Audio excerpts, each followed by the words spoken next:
Hi everyone, it's Tamara here with another card making tutorial.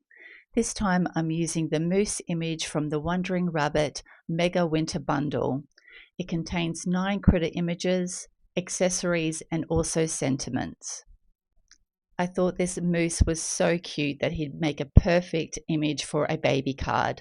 So I'm going to be doing some Copic colouring of the moose, a very simple ink blended section at the top of the card, and just adding a few extra details to make a very quick and simple baby's card. So let's get started. I printed out my moose image on some Copic Express-It cardstock for my Copic colouring, and I've also grabbed out some smooth white cardstock for my background panel to do my ink blending. I've just cut the panel just slightly bigger than the stitch rectangle die that I'll be using, and I've now run that through the die cutting machine, and you can see the stitching edges all the way around.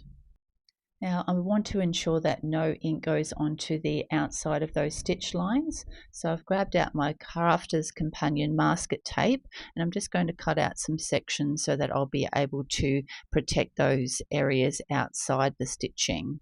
So I don't need quite that much, so I can use that section to do down the bottom, and now I just need some for either side for the top section that I'll be ink blending. So I've cut out a piece. Now obviously we've got 2 straight lines that come with the masket roll, so I'm making sure that I put the uncut edge on that side, so not the area where I've roughly cut, but the 2 brand new edges. Now obviously you can see that that masket tape was sticking more to my glass mat than it was my cardstock, so I've grabbed out my Make Art station and just attached the card front to that, and that way we can place these pieces of masket tape around those edges. So I'm just making sure I'm putting the smooth edge around those sides. Now I've grabbed out my image just to work out where I'll need my base for him to sit on. So I've put that on the lines that you can see on the grid mat below. I've lined that up and I wanted a little bit more space, so I've moved that down to the next grid line. And now we've got a perfect straight line for us to do our ink blending panel up the top. I'll be using Distress Oxides, Scattered Straw and Evergreen Bough. I thought this was a really beautiful colour combination for a neutral baby card, so obviously it can be given for either a girl or a boy. And I'm finding using my Domed Sponge Ranger applicators, getting a nice smooth blend between the 2 colours. Now I did get a little bit of cross-contamination on my scattered straw sponge, so I've grabbed out a fresh one so that it does make sure that we've got plenty of scattered straw up the top showing. So now we've got that panel done. You can see that it's got those beautiful white lines all the way around, so we'll set that aside to dry. Now I've grabbed out my Copic colours and the image, and I'm just going to place down where I'm wanting my shadow areas to be with my lightest colour, my E31. I always like to kind of map out where I'm going to do my shadows with my lightest colour. It just makes it easier if you do put them in the wrong place. Now we'll go in with our darkest colour to put our shadows in. I'm just going to keep this simple and have the light basically shining down from above him, and just place the shadows on kind of all the under areas of his body. So now I'm going to blend out that darkest colour with the E77, and I'm just doing little flicking motions coming up from the from the E49 and just blending that out. So just kind of working my way up into the lighter coloured space of my card. We'll go in with another colour of E44 to blend that E77 out, just working those colours together. And we'll go in next with our E42 to blend out the E44, just pushing that colour out. And I did realise after I finished this E42 I had forgotten the E44 on his little nose, so I'll come back in with the E44 and the E42 to give him a little more contrast on his nose that I forgot. And we'll go back to that first colour, the E31, and fill in all our highlight space. Now I did want a little bit more contrast, but I didn't want to go back to our darkest colours because I didn't want him to be too dark. So I'm just going to use the E44 again, just to kind of reinforce those shadows of his body. So we'll just flick up into that lighter space, and that just shows you that just that little bit of going back to a darker color, but not all the way back. You can get a little bit extra kind of oomph from your shadow areas just by doing that. And now we'll go in with the E31 to finish that off, working up into the highlights.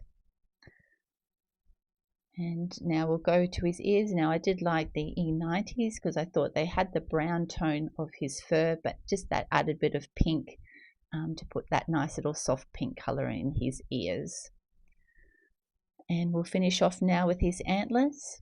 And again, I'm going in with the lighter colored first, just to add my highlights and work out where they want to go. The E71, but it wasn't giving me enough contrast, so I picked up the E74 just to add a little bit of darkness to the shadow underneath, and then blend that out again with that E71 and just adding a few extra shadows on the top of those antlers. Blend out with that first color, the E81, the E50, but I didn't really like how that was blending out, so I grabbed my E40 and blended that out. And because I lost a little bit of shadow, I've added the extra E74 in again, and just going to work through the colors again, just working up in that flicking motion up into our highlights. But this time I go the E81 and then finish off with the E40, and I don't worry about the E50 because that wasn't really doing much. And that's all our coloring done. So run the moose image through my brother scan and cut, and you cut that out, but you could do some fussy cutting. Now our background panel is dry. You could just place the moose straight onto that ink blended portion up the top, but I wanted to add a little bit more interest, so I grabbed a scrap piece of white cardstock and the fresh Cut Grass Dienamics from MFT, and I'm just going to create like a little border at the bottom of that ink blended portion. So I've cut, just run that through, and now I've got my grass border done. Now I'm just going to work out just how much of that I want on the card front.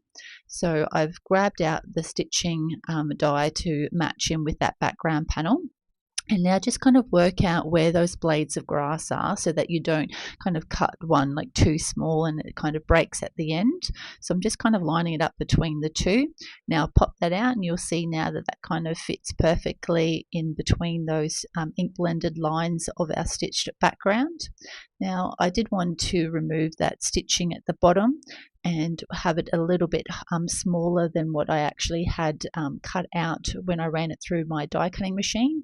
So I'm just wanting to cut all those little pieces off so that there is no actual stitching line anyway around. So I'm just going to grab out my tonic trimmer and just trim off all those lines. And I did mark with a pencil just how big I wanted to make it, so I've now cut that to size. So now that fits in perfectly at the bottom of that ink blended portion of our background. I'm going to glue the moose directly to that ink blended panel. So I just grabbed out my glue just to put a little bit on the back, making sure you get all the little pieces.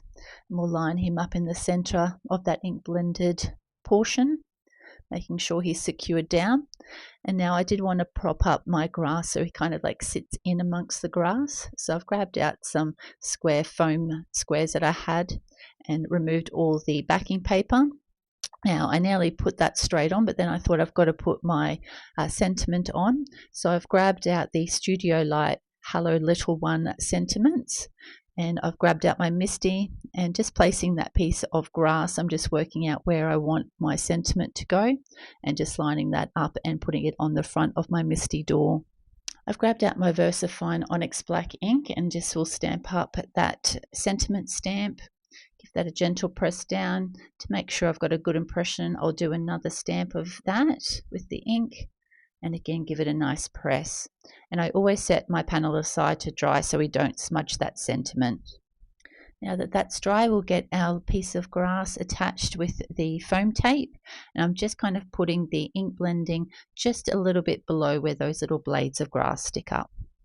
I've cut and scored a yellow card base to kind of match in with our background panel, and I will have all the measurements in the description box below.